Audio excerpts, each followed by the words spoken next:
Welcome. Today we're joined by David Locke, managing broker at Duka, to tell us all about the condo turnover transition. Welcome, David. Thank you. Tell us a little bit more about Duka, and then we'll dive in. Absolutely. Duka Property Management has been established in Ontario for approximately 26 years. 2 years ago, I partnered with the president of Duka, Alton Nani, and we opened up Duka Property Management BC. Since then, we've been slowly but surely expanding our footprint out here, specifically in the development space. A lot of our buildings have been in the development space. And then prior to that, obviously, I worked with another brokerage in the development space as well. So I'm very happy to be here with you today and everyone who's joined us to hopefully educate and inform. Fantastic. Well, we've got the right man for the job because today we are talking about that transition process. David, at a high level, what does this mean? Yeah, I mean, the most important thing to understand specifically about, the developer to owner transition is what takes place from the back end. Owners move into their new homes and they effectively get their closing notice. 10 days later, they are paying their first, getting their mortgage funded and go and live. That's it. They don't actually see what happens in the beginning. So, obviously the most important thing is to understand, what is turnover?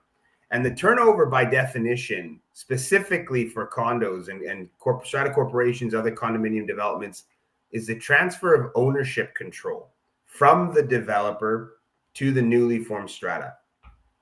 It also is important to understand that this is the actual start of the owner governance of the strata. So the strata corporation, while formed by the developer in advance of the first units completing, actually doesn't have ownership control until we start to get to the later portions of this presentation, which I'll explain. Finally, it's the legal, financial, and operational responsibility shift. Legal being, who's insuring what and who's responsible for this property. Right. Financial, now that the strata is paying fees. And then operational responsibilities, obviously outside of warranty, routine maintenance, and also, governance of the contracts that the strata has to have. Elevators elevate, the janitors are cleaning, the landscapers are doing the landscaping. I've got someone who says that they cannot hear us. Really? In chat. Let's see. Well, we can hear each other. Is it only us? Let's find out. Let's find out.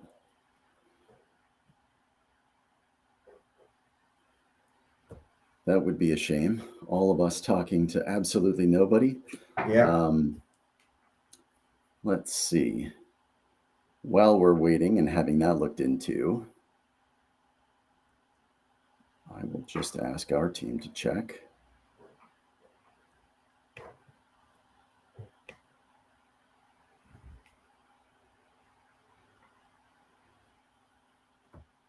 I sure want them all to hear us, and I know it's in several networks. I've asked our team to check as well, David, but while we're waiting, let's proceed because someone says all good on their end. So, we'll proceed. Great. So who are the key players in this? You've talked about the developers, you've talked about the owners. So those are the first two on this list. Correct. Who else is in the circle? So we've got obviously the property management team, called them strata managers, community managers, property managers, but they're the day-to-day operations experts, or should be the day-to-day operations experts. Legal and engineering professionals. Obviously, every management company is supported and their managers are supported by third-party professionals. But with new developments specifically, it's very important to have a solid legal team that's going to assist you with questions, but more important than anything is your engineering professionals. These, warranties and issues that come up with these buildings, they're not able to be determined on their own by a strata manager or a council member. You need to have these third parties. And finally, you've got the warranty provider. So this is the, BC mandated 2510 new home warranty that all new developments have. That warranty provider is a prepaid warranty service that is paid for by the developer and provided to the homeowners and to the strata corporation. That warranty provider is independent, and that warranty provider comes in and works with the strata and the developer to obviously find resolution to the future warranty things that can come up. That's fantastic. And walk us through the timeline. What happens before and after this transition?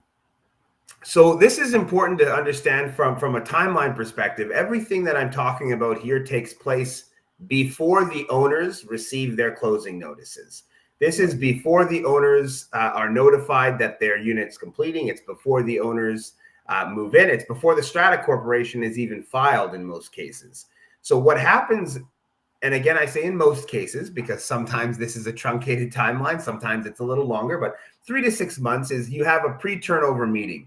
That pre-turnover meeting with the development team is to ensure that the management company that's chosen, and I say chosen because the developer chooses the management company to onboard and manage the strata that is being completed.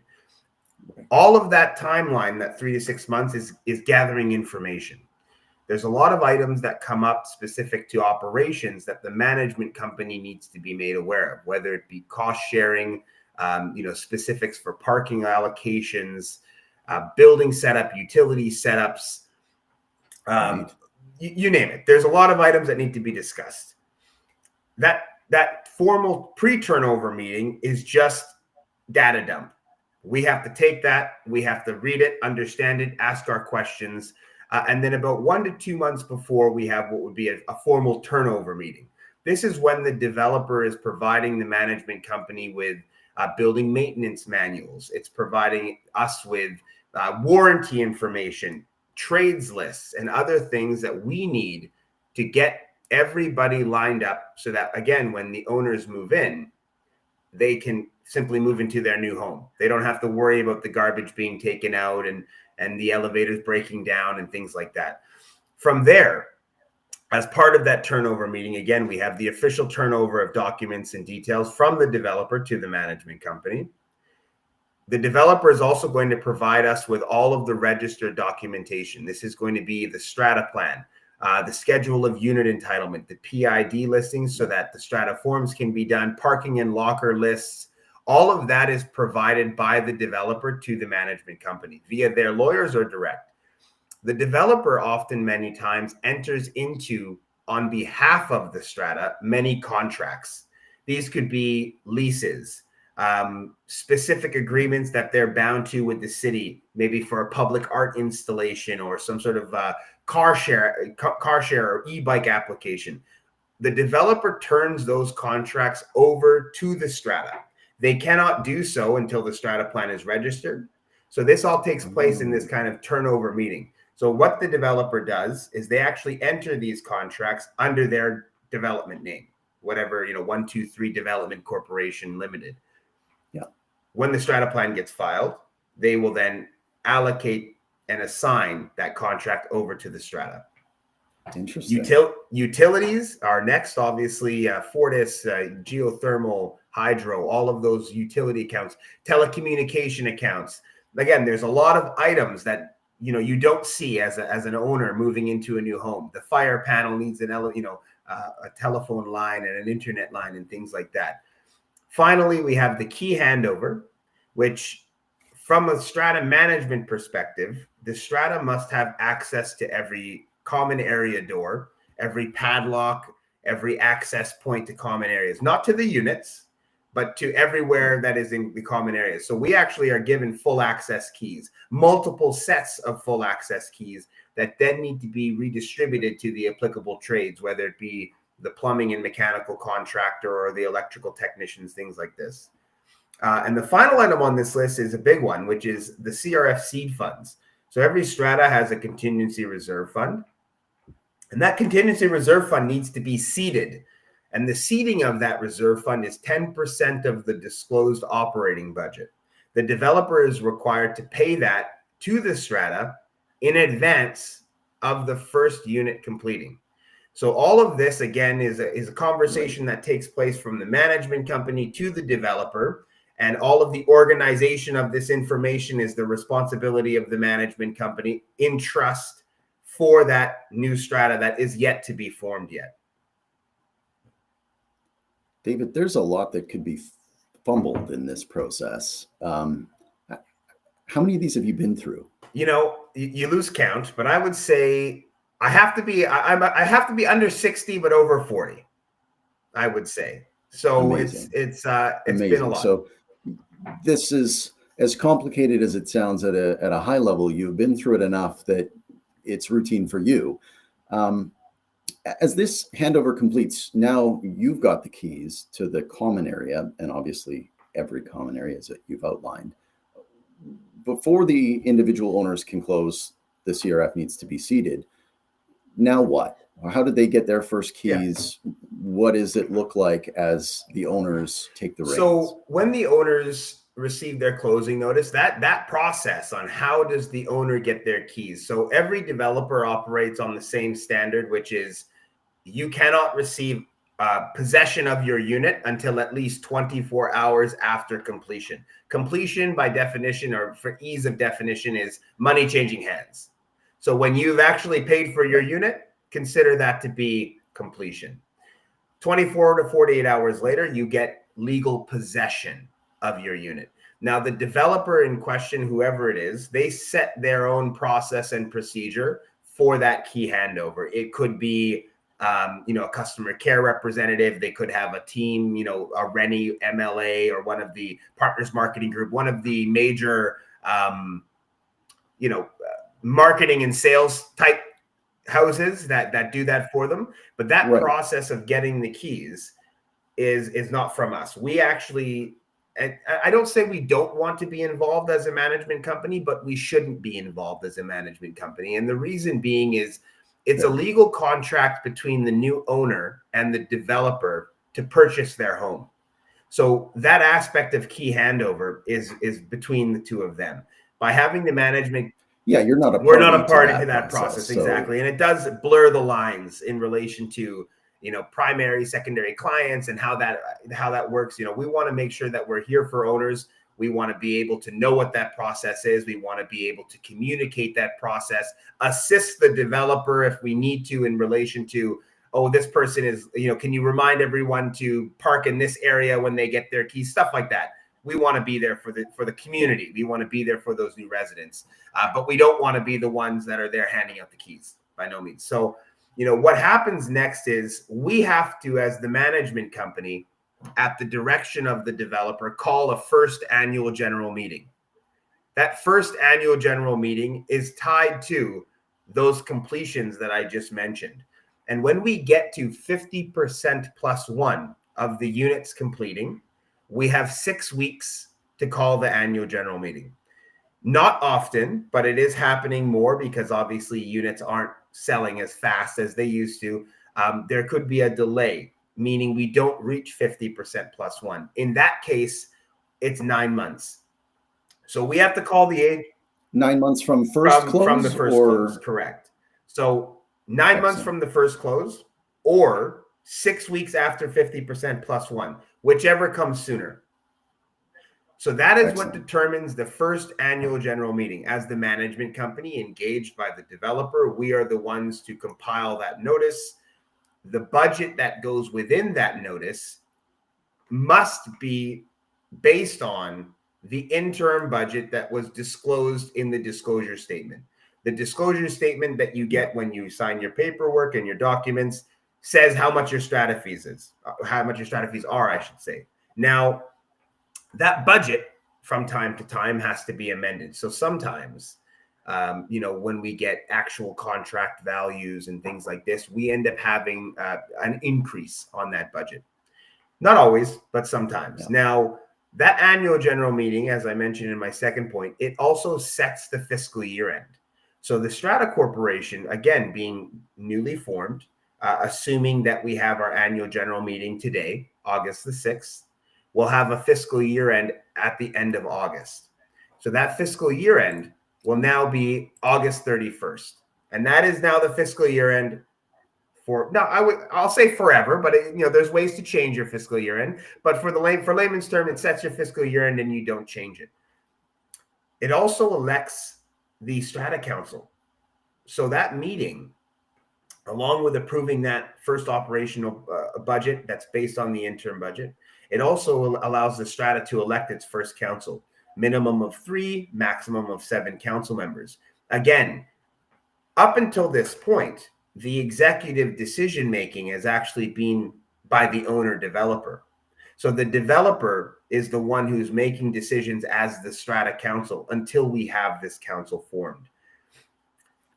Interesting. Now, I Yes. have questions on that. So, I mean, I understand that the council is elected at the AGM, but in this first one, how do you find out who's going to be willing to volunteer for strata? That's a good council? question. So one thing that's good about strata is you get to self-nominate. It doesn't require someone to say, I nominate Thomas to be a council member.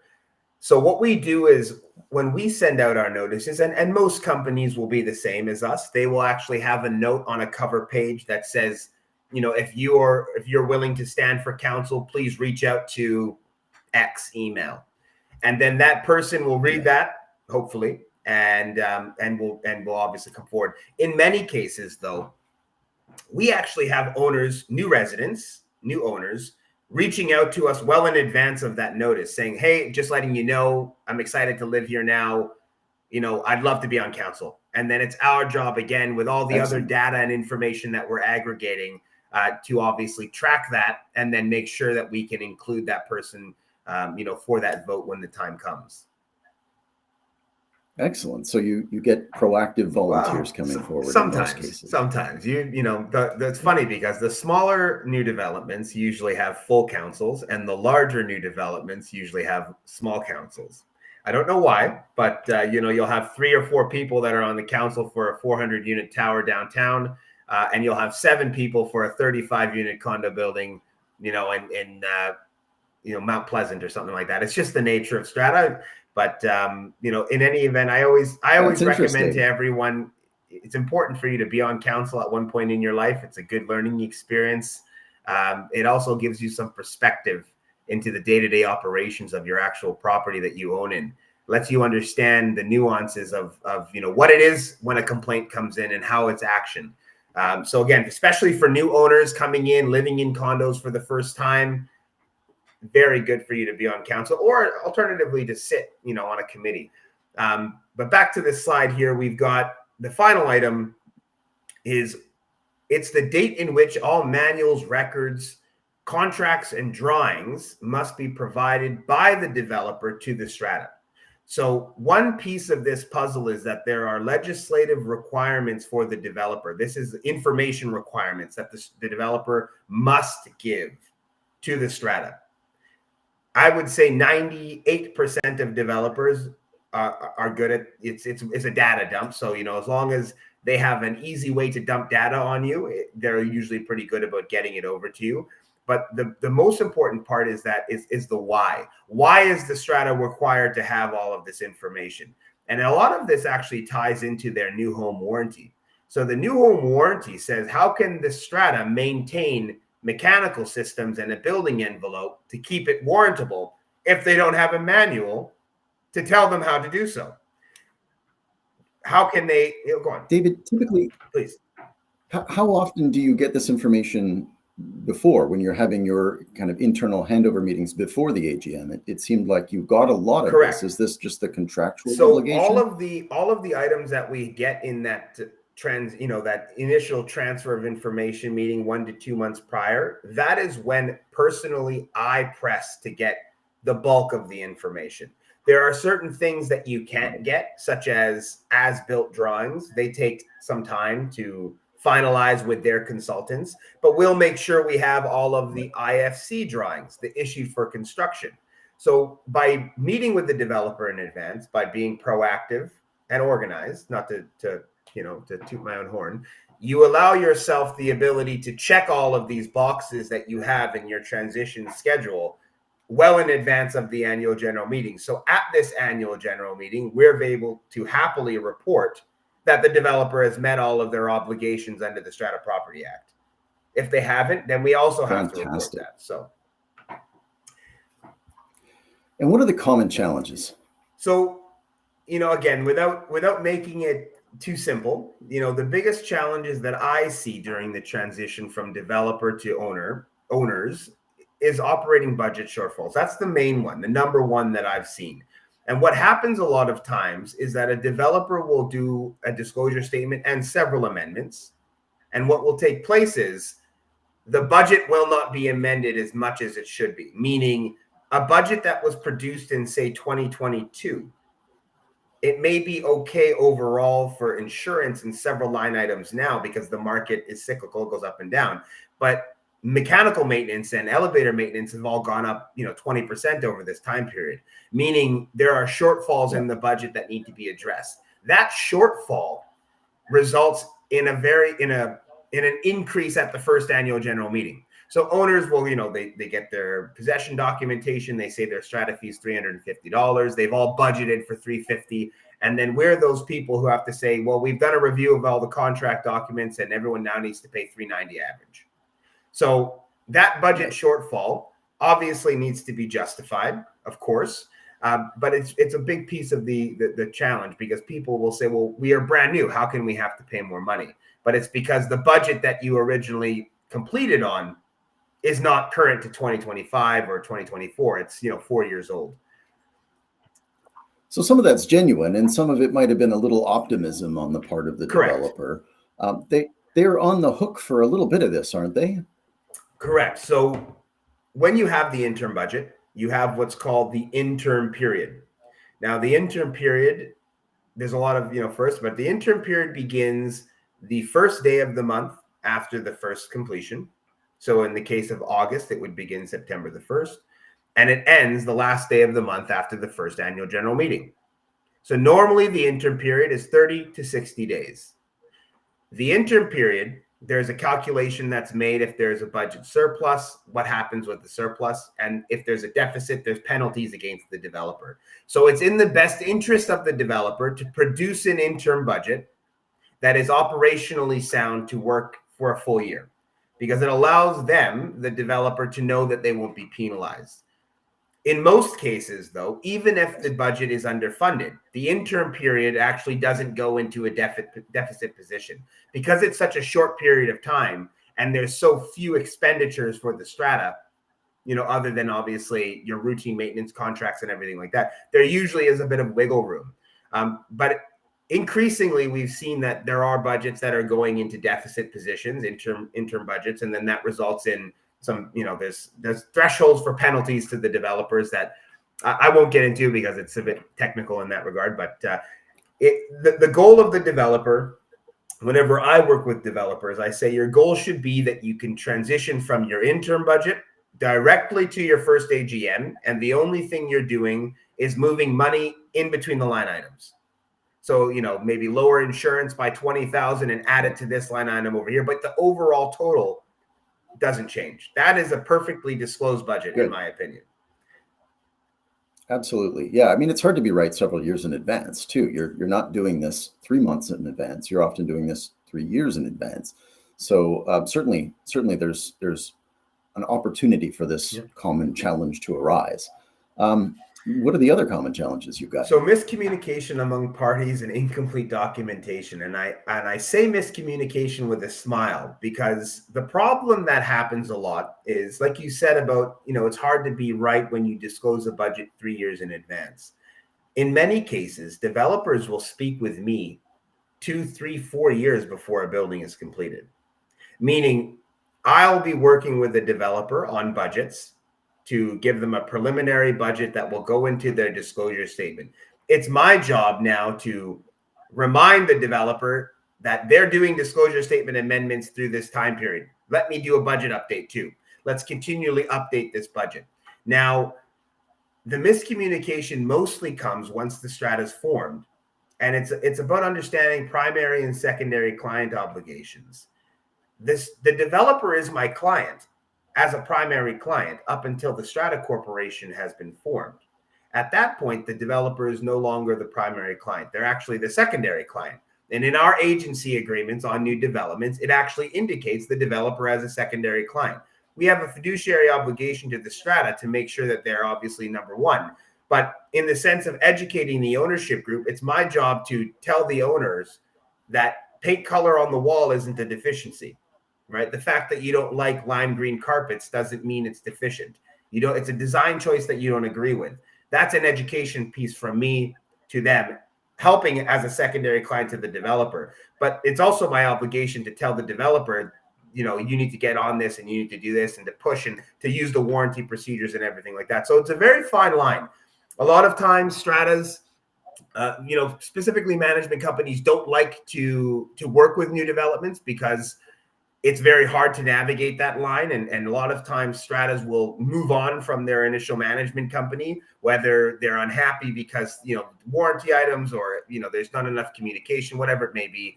But what I find is if you communicate clearly, specifically with ownership, strata council, developer, be transparent in relation to that communication, forwarding full email threads with the developer, not hiding anything, it alleviates that concern. And again, fully disclosing to everyone, listen, I'm everyone's seeing what everyone's saying here. So don't think that there's secrets, right? Now, incomplete documentation has to do with, from time to time, not getting those manuals, not getting, those warranty documents. Now, you will always get them because it's a mandatory requirement, but not getting this information promptly, what happens if there's a leak? Who are we calling? Who is the direct contact? Who is the one that's obligated to fix that at no cost to the strata? The last thing that we want are secondary trades coming in, the strata being billed, and then we have to charge back a party and chase them down for money on behalf of the strata. Right. That makes sense. Absolutely. Well, transparency is a recurring theme, David. We hear it a lot, whether it be strata council operations or this sort of turnover transition, or even relations between neighbors. Communication is critical. So interesting to see that starts right at the beginning. The final one is construction deficiencies. And again, I wouldn't say that this is a challenge so much as it is, it's not a challenge for the ownership, it's a challenge for the management company. Managing expectations and communicating the deficiency and warranty process is a huge part of my job. For my managers at Duka, I don't expect them to educate on this topic. It's my job to speak with the council. It's my job to have an information session with the ownership group to ensure that they know what they should expect from the development team.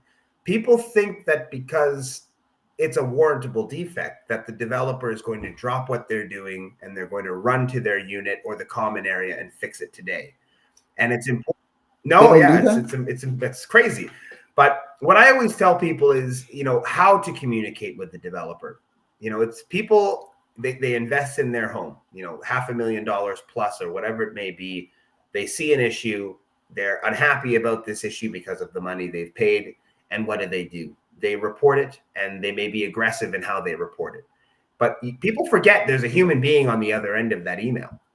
And that human being, who's an employee of the developer, they had nothing to do with the construction of your unit. They are on the back end, has to take what you've said to them, and they're supposed to help you. So, the old adage, you get more bees with honey. Sometimes, whilst being frustrated, take a moment to communicate calmly, clearly, and you probably will get someone on the other side who's more willing to help you because they may have a bad day too, right?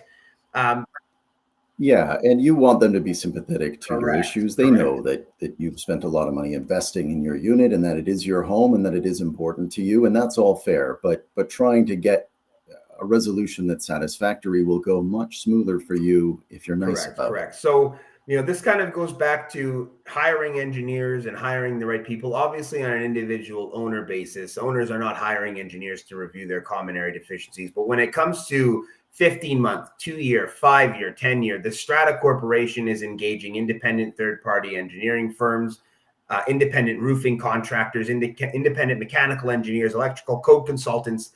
We will obtain those quotes. We will then have the Strata Council approve one of those vendors to do an objective review of the property. But once that review is done, in many cases, some of these towers, they could have 300 or 400 deficient items that are identified, ranging from something as simple as caulking that isn't complete to, releveling of patios that needs to be done and failed membranes, things like that, big and small.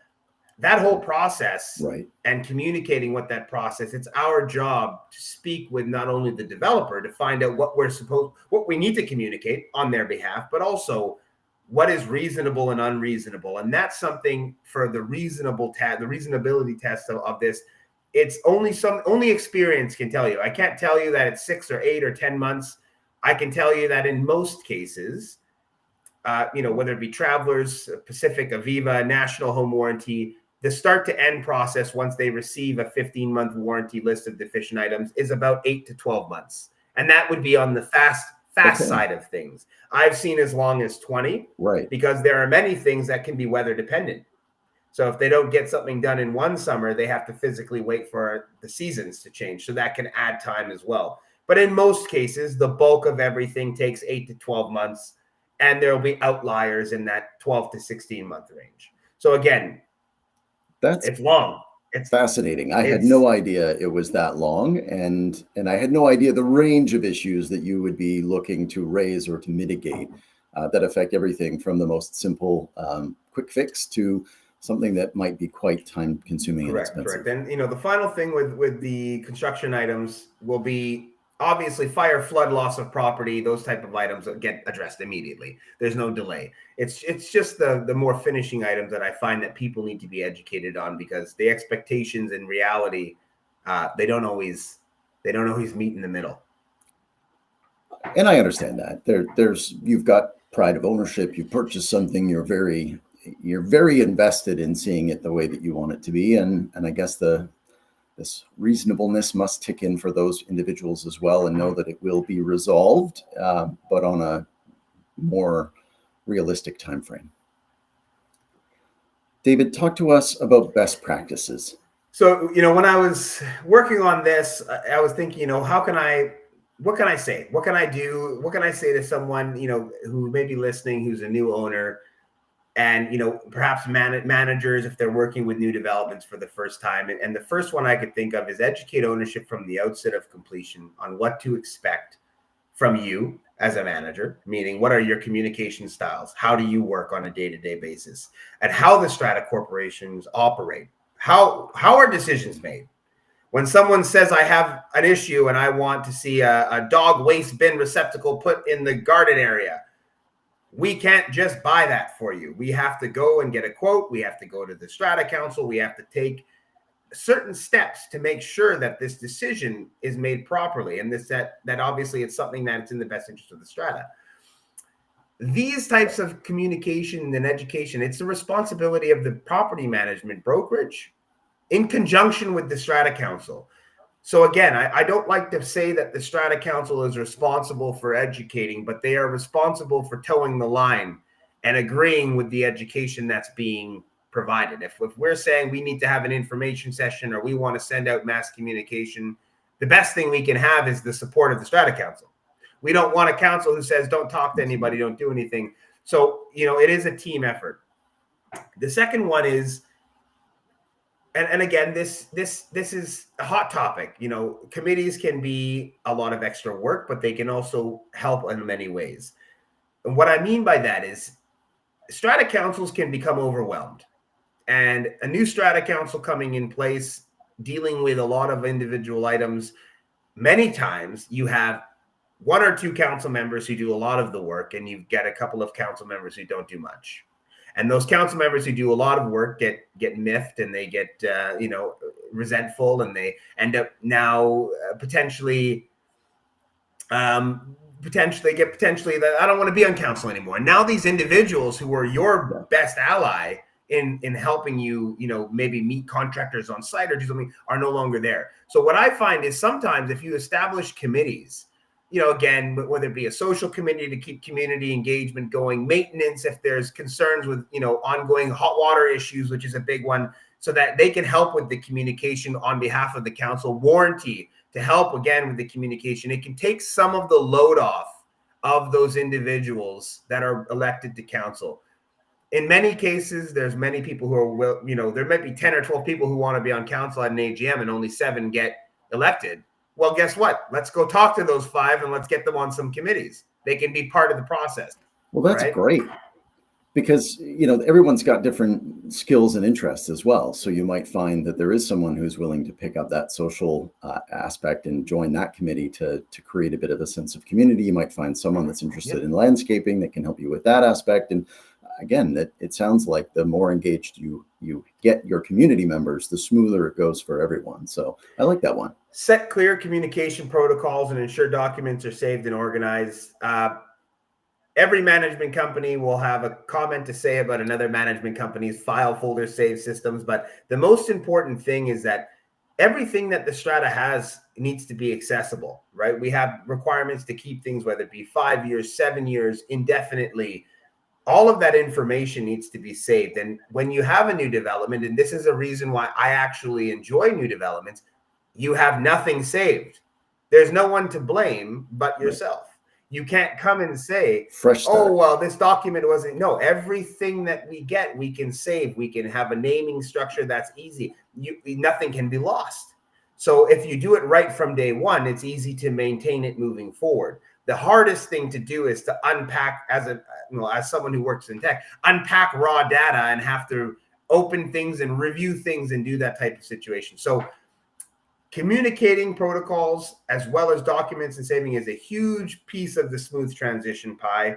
And then there was a comment here which ties to number 4 about when you engage these engineers, it's our job to, as a management company, track the warranty expiry dates.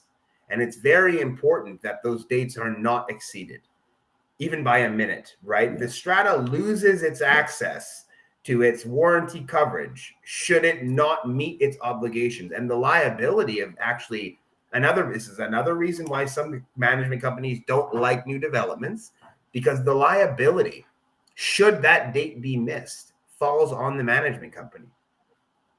So it's important to have adequate tracking in place, whether it be reminders, whether it be CRM systems or whatever it may be.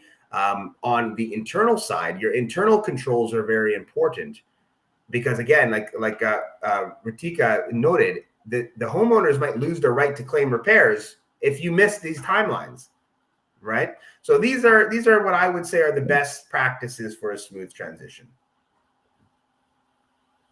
Excellent. Those are fantastic, David. I know that we've had a couple of additional questions come in, so I think we'll flick across to those and address a couple of them before we wrap today.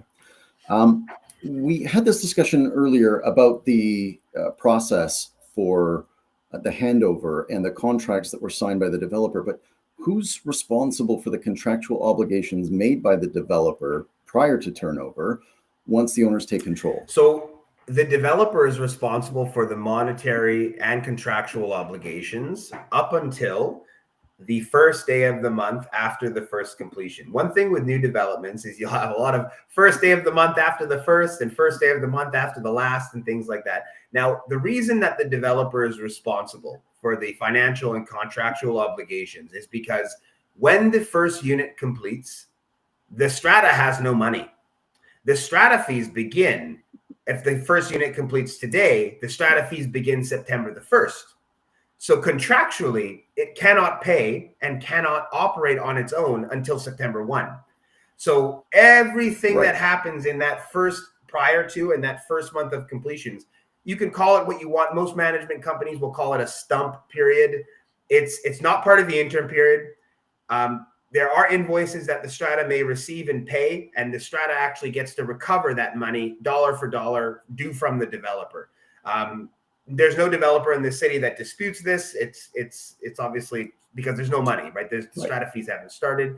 And that is the answer to the question is it's the developer is responsible for, again, these would be hydro bills, water, sewer, Fortis, mechanical maintenance, landscaping, even the first month's management fee. They're responsible for that, depending on when your management fee starts as a brokerage. Makes sense. If there was one thing that you wish developers understood better about this transition, what would that be? Communicating. There's a lot of things that a developer can do and say that will make things better. I've had developers who purposefully didn't complete wallpaper on interior walls, and they didn't do it because they were worried about damage, right? When people moved their items in. Right. They didn't communicate that. Right. We can't communicate that for them. And because they didn't communicate that, owners moved in and said, well, this isn't a finished hallway. This is a joke. What's going on? And now you've got a group of owners who are automatically have their backs against the wall and they're angry over something as simple as, and I tell developers this all the time, give us a letter, give us anything on your letterhead, and we will mass communicate it through our communication portal on a daily basis. Let us be the vessel to communicate for you, but they have to be the one to communicate to us. So that's the biggest thing, to be honest. As long as stratas get communication and they have weekly, monthly updates on as required, in most cases, people are very reasonable. In most cases. That makes a lot of sense. David, your wealth of knowledge on this process has been enlightening for me, and I'm sure will be a huge help to everyone that's going through it, whether they're involved in a pre-sale transaction or they're a developer that's looking at kind of completing their first small strata. I think that's fantastic. So thank you so much. Next week, we'll be joined by Jamie Burke of Burke by Burke, who will be telling us all about real estate marketing 101. I'm looking forward to that one. And David, thanks.